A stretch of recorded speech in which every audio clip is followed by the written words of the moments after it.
My name is Dr. Daniel Fox, licensed psychologist in the state of Texas, and today what we're going to talk about is like therapeutic resistance by those that have BPD traits or those that are along the BPD spectrum. And I think that there is a lot of confusion about certainly BPD, hence why the channel's here, but also about participating in treatment. And I think that comes from a lot of loved ones and family members, and also, certainly society, as well as mental health providers. I think a lot of folks believe that people that are along the BPD spectrum don't want to get treatment, they don't want to get better, that they prefer to engage in these, what I call these negative, maladaptive beliefs, behaviors, and patterns, surface structure content, which is all this negative behavior and patterns that sort of continue or support this borderline personality disorder components. And the reality is that most individuals with borderline personality disorder seek treatment. What's also true about that is that 70% leave treatment early.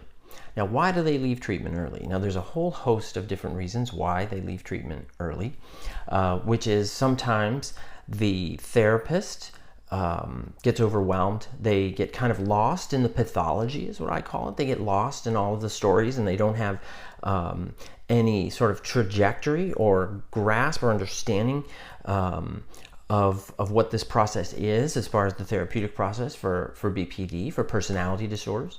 A lot of times they think, well, this is just like depression, or it's just like treating someone who doesn't have a personality disorder. The personality disorder component changes everything. It changes the process. It changes as you go through. It's a different way of seeing your world, managing your world, and understanding your world. A lot of times for those with depression who don't have personality disorders, the depression can sometimes be very specific. It could be an adjustment to an issue that happened, perhaps grief, loss, something like that. It can also be the chemical imbalance. So there's medication. There's no medication for personality. There's only for surface structure content. So that 70% who leave treatment, it's not because it's a bad therapist, it's a bad person, it's not that the client doesn't really want to try or whatever. There's sometimes you get lost in the process. It becomes overwhelming. I do think that sometimes clients, when they initially participate in treatment, and perhaps it's their first time, second time, whatever it may be, that it is difficult. And, for my clients, I understand that. We talk about that. That's the first consultation session that we have. We talk about how difficult the process is, not to scare them off, but to add some reality to it, which is that therapy is a hard process. It's a scary process. Imagine some of the things that drive you to your behaviors, whatever those may be. For those with borderline personality disorder, sometimes it is fear of abandonment. Sometimes it is emptiness. Sometimes it is a sense of feeling invisible. It's a sense of feeling broken, whatever it may be. Sometimes it's this loss of integrity, this sense of vulnerability that I could go on all day. I won't, right? But that's the core content, because that drives the surface structure behavior. But if you only talk about, in therapy, surface structure behavior, you only get to what? The surface. But to go deeper than that, that's when you hit a lot of resistance. And a lot of therapists aren't prepared for that. They're not ready for that. Sometimes they're shocked by it because there's varying degrees of defense mechanisms that come out. And when I travel around and I do seminars with mental health providers on personality disorders, we talk about that all day, 8 hours. 8 hours with me. Doesn't that sound like fun? Right? So we go through the whole process here and working with that. And it is a difficult process. But I think what's critical about this is that it may look like that individual is resistant to treatment, but I think that it is the complexity of the process. Now let's also talk about those who don't want to go to treatment. How about those who, because family members write me or loved ones write me, and they say, my son, daughter, lover, best friend, significant other, whatever it may be, seems to have these BPD traits and they won't come to treatment. How can I get them to treatment? Well, my answer to that is one that most people don't like, is that you can't force someone into treatment, is that therapy has to be a process that they accept, You can't come to my office. You can't be forced to come to my office and explore core content, because then all I'm doing is I'm constantly battling defense mechanisms, and those defense and those maladaptive patterns are too strong. The maladaptive patterns are too rewarding. So, and we're not faulting the individual. This is the part of the process. It's not, oh, well, they're making that choice. Don't believe that that's the choice. Don't believe that, because all of us in our lives, we have things that really reinforce those behaviors, and we keep engaging in those behaviors because they're reinforcing. They may not be negative. They may not be self-harming. They may not be destructive to our work life, our social life, our person, but we do it. So it's not really fair to say, oh, look how different that person is. Look at that. That's why they do it. Don't add a component of volition to this. I think that it is important to recognize that these folks, they're just at a point where they're not ready to participate in treatment.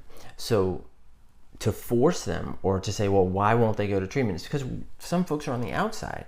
And when you see them, you're like, well, why wouldn't you go to treatment? And there's folks that I agree. Why would you want to engage in all these maladaptive patterns?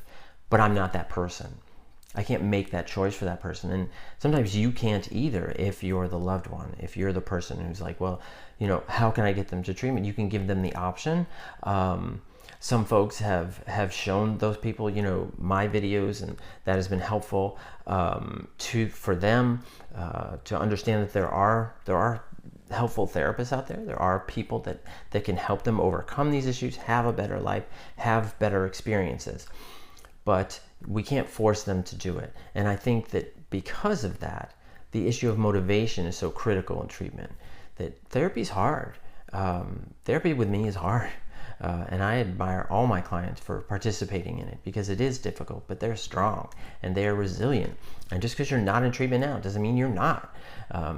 Just means that maybe you're not there yet. Maybe that level of motivation isn't there. That motivation and that drive to take on those maladaptive patterns may not be there yet. And that's okay. Be patient with yourself. Give yourself some time. And you can confront that. But I don't think we can force people into treatment. The most successful clients I have are those who reach a point where they are like, you know what? I need some help. And some folks come to me because their significant other cares a lot. Their significant other, I think you can't say you're doing this, you're doing this. So if you want to talk to a loved one, here's a suggestion.